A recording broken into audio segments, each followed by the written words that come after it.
Good evening, and welcome to the City Council meeting for Tuesday, February 17th. We will begin with the Pledge of Allegiance, followed by a prayer from Councilor Parker.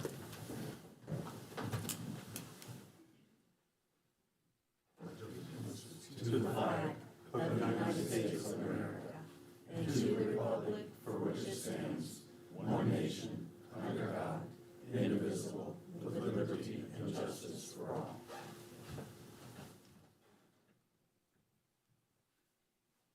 Lord, we thank you for our many blessings. Please watch over our citizens and all those who protect us. Be with this council tonight. Guide us in our decisions so that they are correct and of benefit to our city. Help us, Lord, to be worthy of your blessings. Amen. Amen. Amen. Thank you, Mr. Parker. First, we'll begin with the approval of the minutes from our meeting on February the 2nd. Got to take roll. Call the roll, but Oh, I'm sorry. call the damn Yes, we should, shouldn't we? Madam Clerk, please call the roll. That's okay. Okay. I'm just so excited. Got Goss, Here. Lucinda Wright, Bill Engel. Here. Larry Parker. Here. Ann Taylor. Here. Gary Turner. Here. Jane Bumbelow. Here. Justin Burkhart. Here. And Jerry Purcell. Here. All are in favor, or all here. Started it off right. All right, now, approval of the minutes for our meeting on February the 2nd. At this point, you've had time to review. Are there any questions, comments, concerns? Mr. President, Mr. Engel? if there are no questions or additions, I move that we approve the minutes of the regular meeting of February 2nd. Second. September. We have a motion and a second to approve the minutes from our regular meeting on February the 2nd. All those in favor, please say aye. Aye. Opposed? Motion carries. At this time, we'll make an adjustment to the agenda, and I'd like to invite Mayor Oler for a presentation.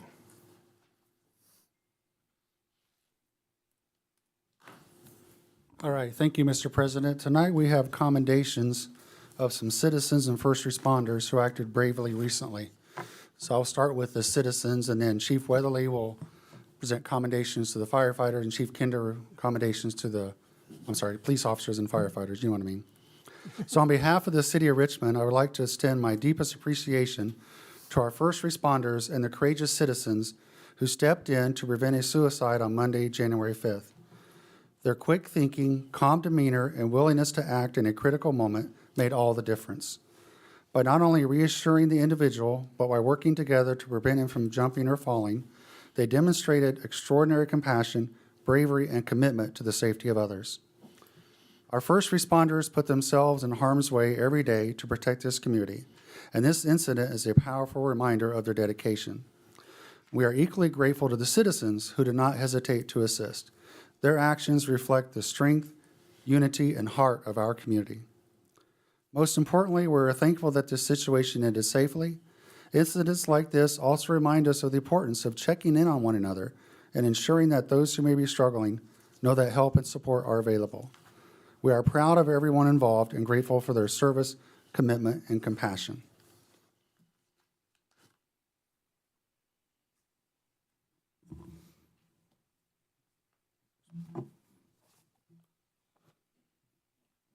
So now I'd like to invite Nathan Glenn, if you're in the audience, to come forward.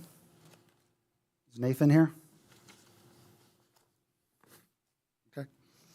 I will read this one, and we'll hand out all the others as we go along. So this is Richmond, Indiana Certificate of Commendation presented to, and then all the others, in recognition of your courageous and selfless actions and appreciation of your outstanding dedication, service, and commitment.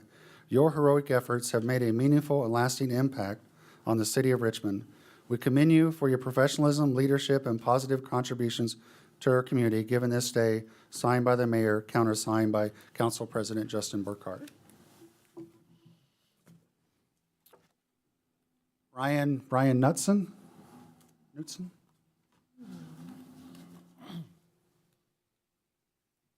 Brian, thank you for your service. Of course. Thank you. Want a picture of your family here, anybody? No, I don't have. Okay, you're on the meeting. Here, picture right here. Here, stand here. We'll get it. Here, shake my hand. Thank you. Thank you.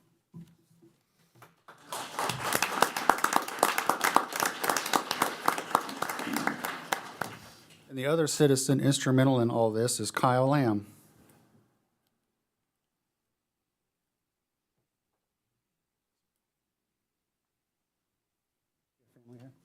My kids. Okay, hi. Hey, There you go. Thank you so much. thank you, appreciate it. We get a picture with you Yep. here. Shake hands, or Do you get- great example for your children. Now, Chief Weatherly.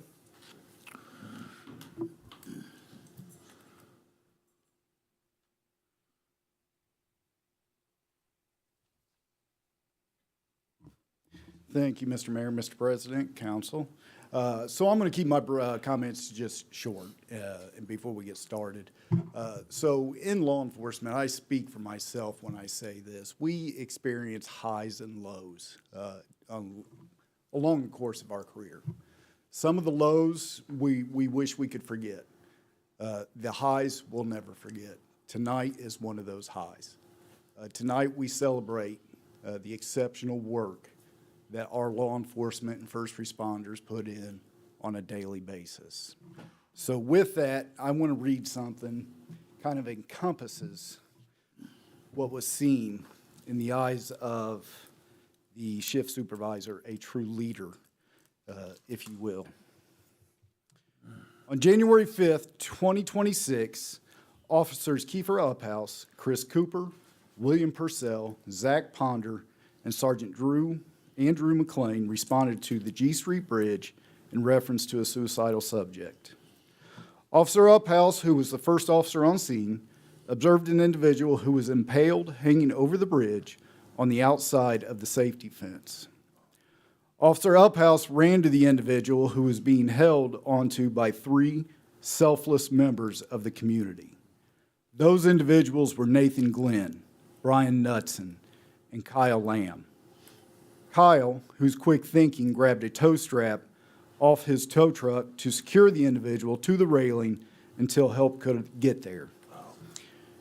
As officers arrived on scene, they jumped into action by grabbing the impaled individual's upper body and creating a more stable platform to keep the man safe.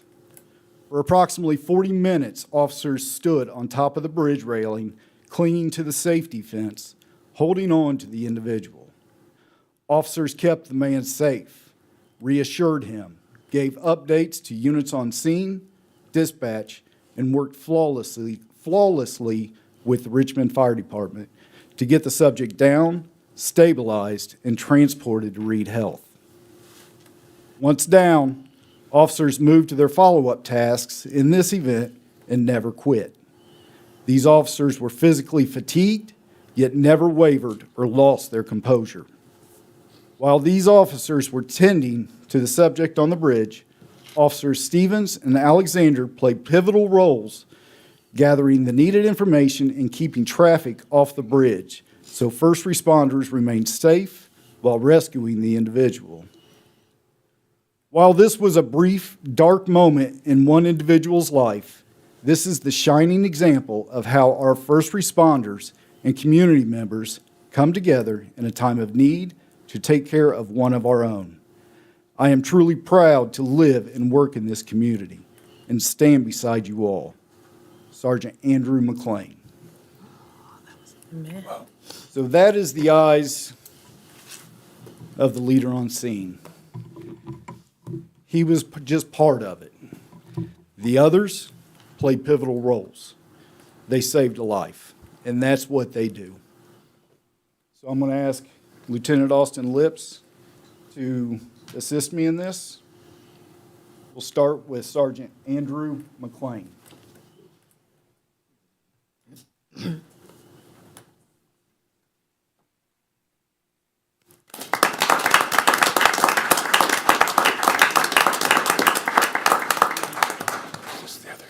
Miss Glenn.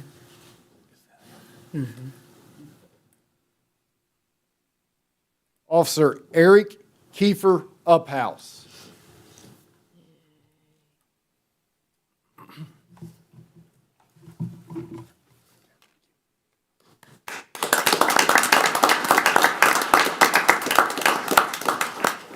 Officer William Purcell.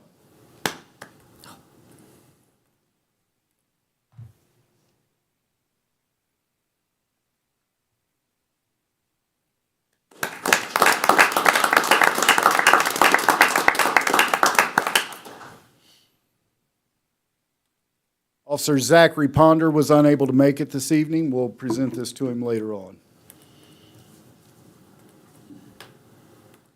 Officer Chris Cooper.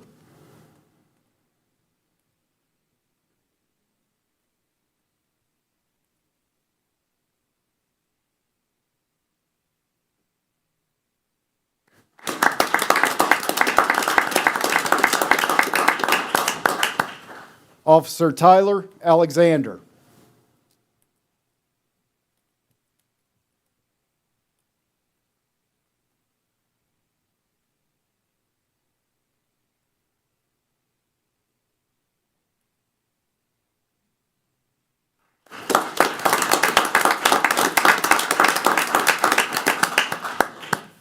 Officer Aaron Stevens.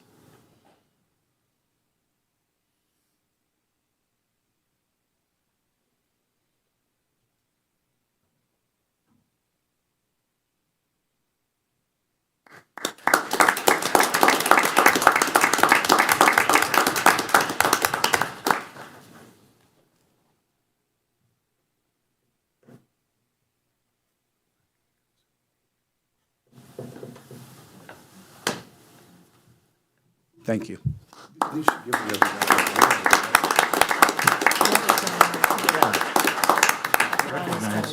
Yeah, Definitely. What's that? the gentleman, Glenn, he's got He's it. not here. He's Yeah, here he's now. here. He just walked in. We did. Yeah. We'll pull him up after. This is If I may, Mr. President, the other citizen, Nathan Glenn, just came in. Okay, Come on up, Nathan. very good.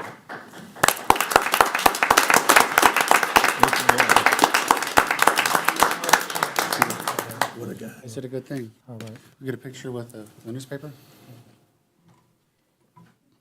Oler. Thank you. Thank you for sticking around. Cool.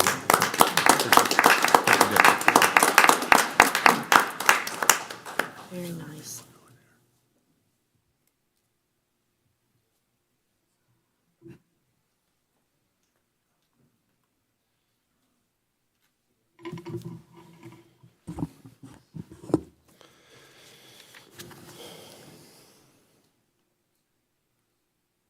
Like Chief Weatherly, I'm going to start with the words of the commander of that shift that day. On January 5th, 2026, RFD was dispatched to the G Street Bridge in reference to a suicidal person. Upon arrival, it was discovered that the person was impaled and hanging over the bridge with RPD officers holding onto that person. The incident was turned into a technical rescue to extreme height and position of the victim. Engine 1 Lieutenant Kyle Vickers, along with Engine 1 firefighter Nick Carazales and Gabe Morris, assisted in setting up a rope rescue system with Truck 1 personnel Zach Robinson and Travis Delk. Engine 4 Lieutenant John Lakes coordinated the cutting of the object the person was impaled on. Engine 4 Jim Bratton and Lieutenant Jeremy Blake assisted in cutting the object. Medic 1 personnel Caleb Hardman and Grace Townsend, along with Medic 5 personnel Joshua Scott and Alex Carazales, assisted in patient care, along with Unit 25 Chief Nick Arbogast. Battalion Chief Jerry Benjamin was incident in command. The person was lowered to safety on the bridge without further harm and transported to Reed Hospital, where the person was transported via medical hospital. The individual involved was released from the hospital 2 days later.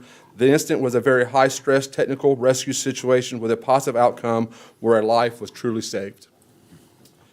I give praise to the members of Richmond Police Department and Richmond Fire Department, the highest honor of good job.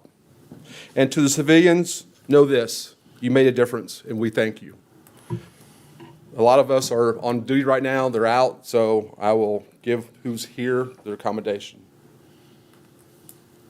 Caleb Harmon is out on a call right now. He's not here.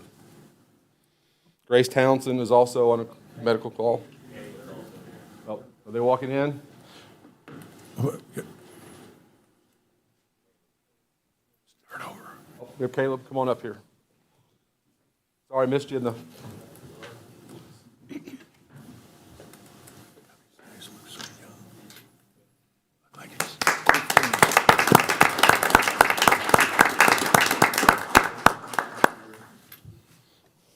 Joshua Scott.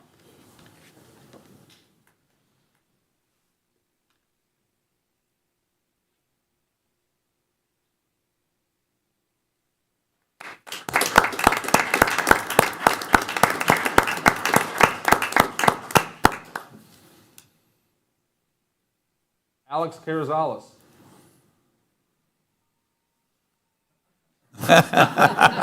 Timing. Brit. Timing is all the life. That's funny.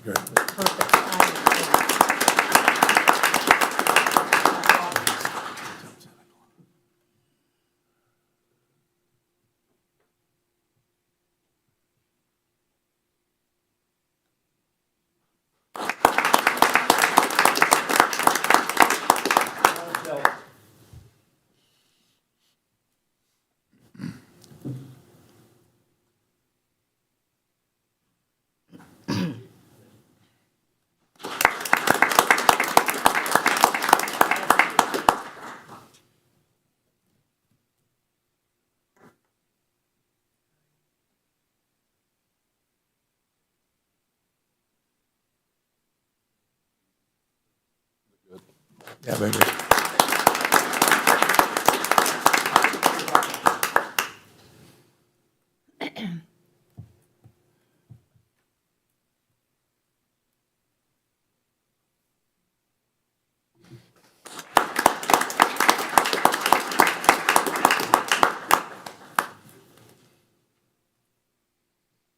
John Lakes is out. Yeah, John Lakes and Gay Morris aren't here right now. Jim Bratton is not here right now. He's on run. Jeremy Blake is not here. Battalion Chief Jerry Benjamin.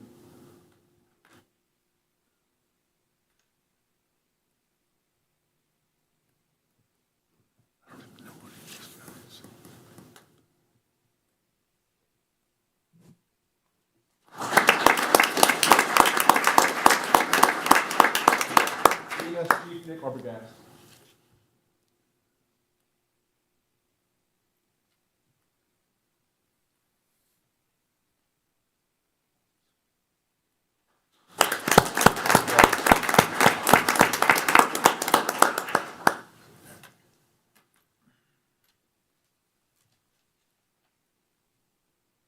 Is that all, Mr. Mayor? Thank you, Mr. President. One quick side note, I was there for about 30 minutes, and the state police and sheriff's department were also helpful. I'll leave that up to their commanders to make comments. But right at the end of it, our own code enforcement came rather quickly and covered up that gap in the fence to prevent it from being used by somebody else. So kudos to code enforcement, too, for coming out in a moment's notice and securing the scene also afterwards. Thank you. So again, for all those that are here and not here, can we give them one more round of applause for their quick?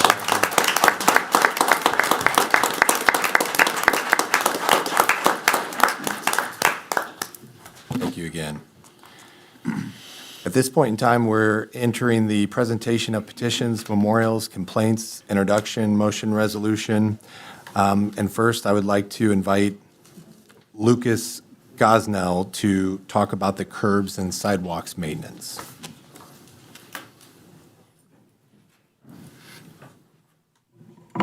Hello, my name is Lucas Gosnell. I live at 1018 Perry Street on the far southern side of town, and these past couple of weeks have been difficult, not just because of the various things that have been happening.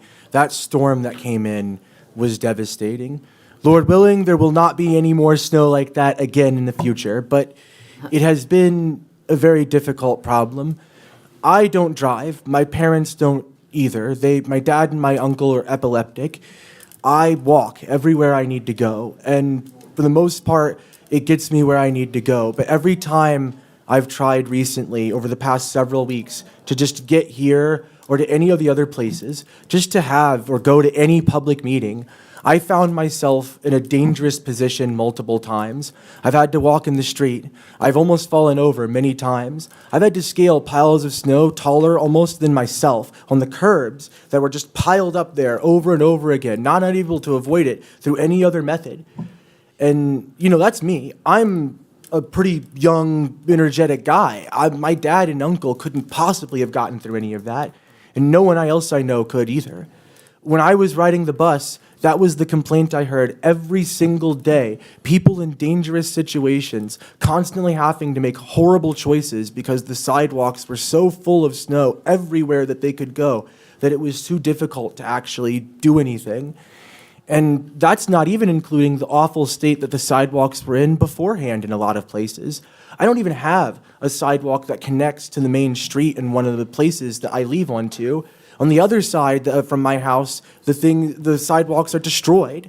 And every time I talk to people, the thing that I keep being given is that it's the property owner's responsibility to maintain those sidewalks. And truthfully, I understand that. I really do. But it's not like I can go down the door and just knock on every house and be like, hey, plow your sidewalk so I can actually walk. Or hey, I need you to fix these cracks so that my uncle doesn't have his scooter completely messed up or having to drive into the middle of the street for it. It's very difficult to imagine doing that. And I'm willing to work with anything that needs to be done to help fix that. But I don't know if this is a sustainable circumstance for that one. Even with the idea that the snow was a very, very rare occasion, I dislike it how often people are just straight up telling me, well, it'll probably never happen again. And that's that. As though that's a solution, and it's not. Not to say anything hasn't been done amazing.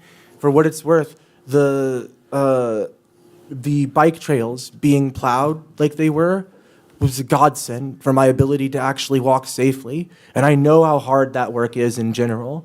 And I wanted to make it clear here that I do not want to put down any of the really difficult work done to keep those streets safe. It's just still very difficult and dangerous to get around in spite of all of that. And that was true before the snow in a lot of places.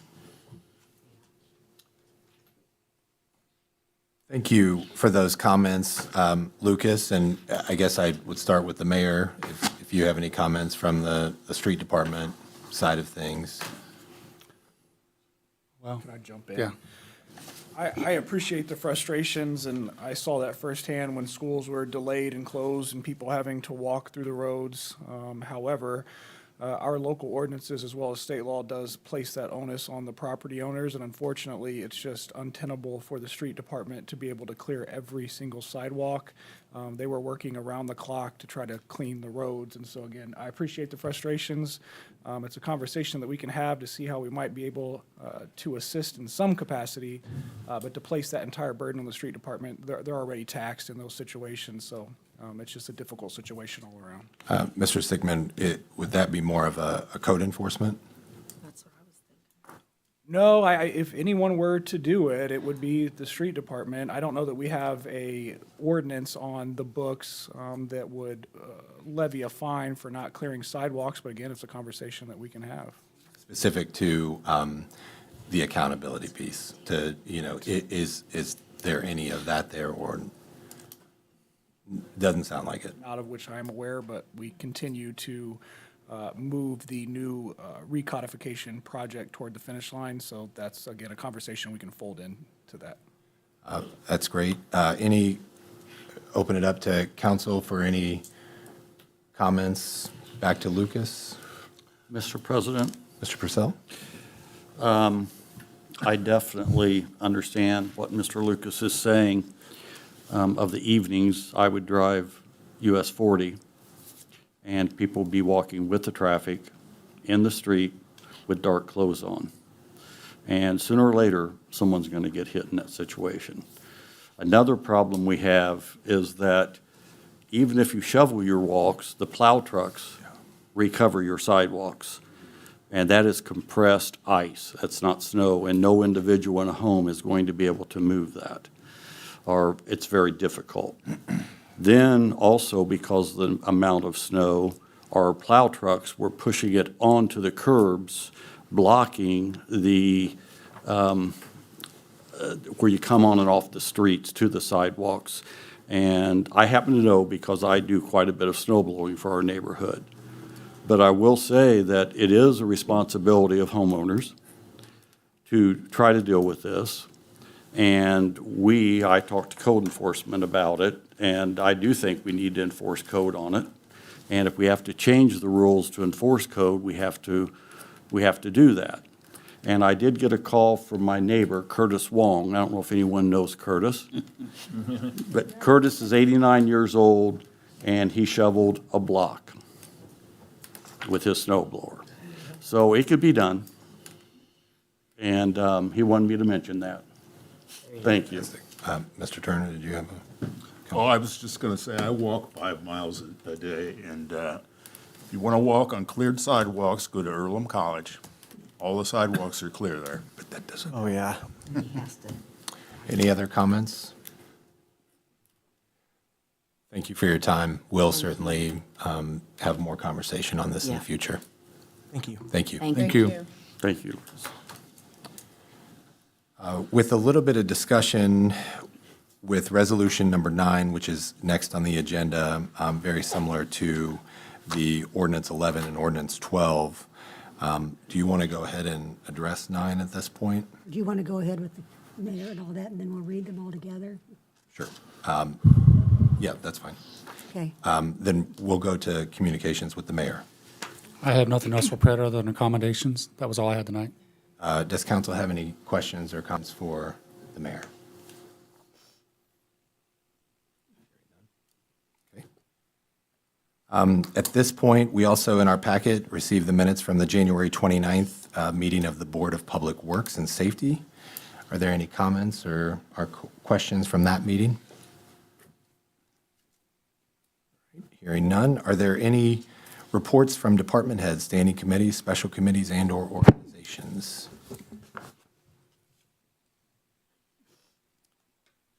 Hearing none.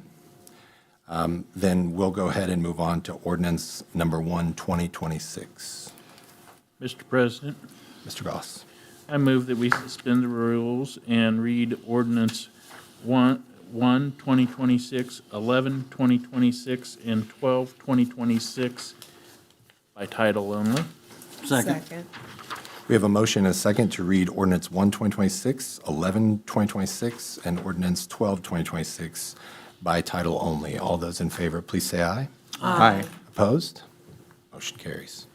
Ordinance number 1, 2026, a special ordinance amending the zoning map for a certain parcel from medium-density, single-family residential district and for a certain parcel from Parks and Recreation District, both to high-impact district. Is there anyone here that would like to speak to ordinance 1, presenting on ordinance 1?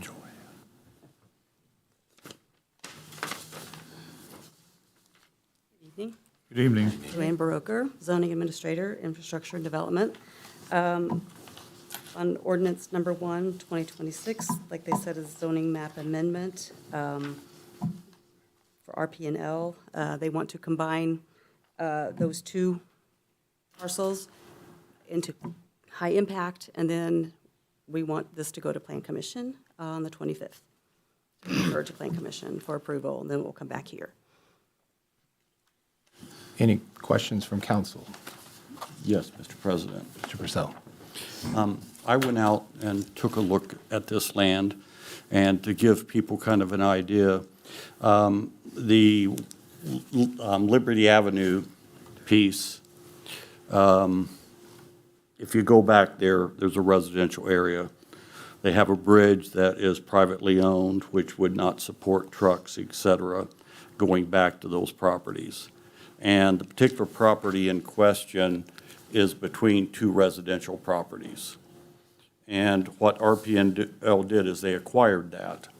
Now, the part that's on US 27 is actually at the very back and a small piece of the golf course.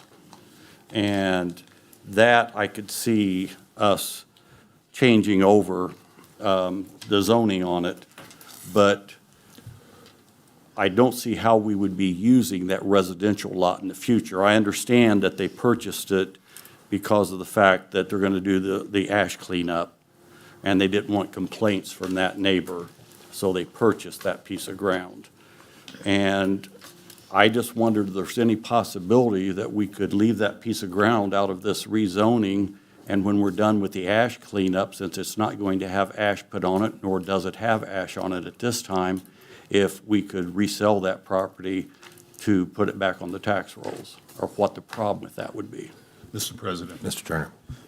that's likely to be used as a retention area, runoff, and that's why we want to combine it with the rest of the property. Very good, thank you. There is a letter from Tony Foster regarding this. There's two ponds on that property, so. Thank you. Any other questions? We will go ahead and refer to the Plan Commission. Ordinance number, do you want to do resolution with this first? Yes. Okay, resolution number 9, declaration of official intent to reimburse expenditures.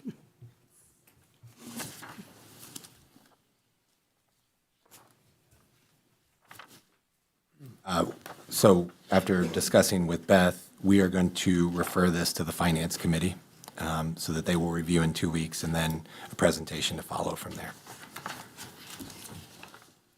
Ordinance number 11, 2026, an ordinance of the City of Richmond, Indiana, authorizing the issuance of general revenue bonds for the purpose of providing funds to acquire, construct, and install park and recreation improvements, together with all necessary appurtenances, related improvements, and equipment bonds, other matters connected herewith, and repealing ordinances inconsistent herewith.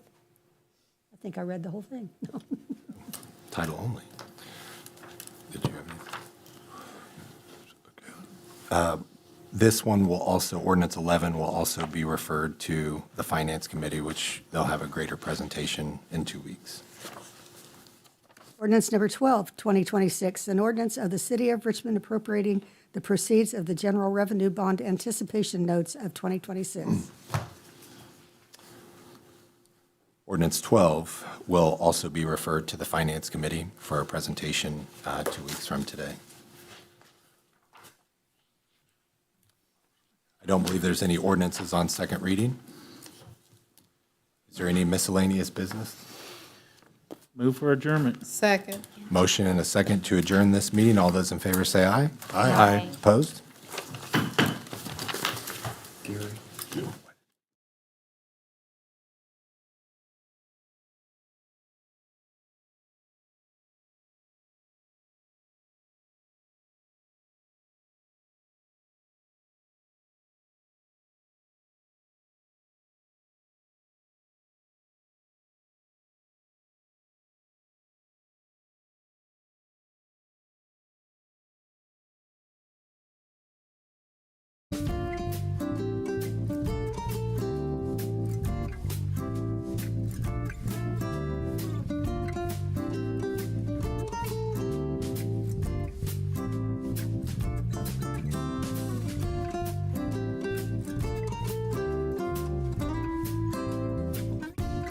You're watching WGTV Channel 11, part of the Whitewater Community Television family of stations.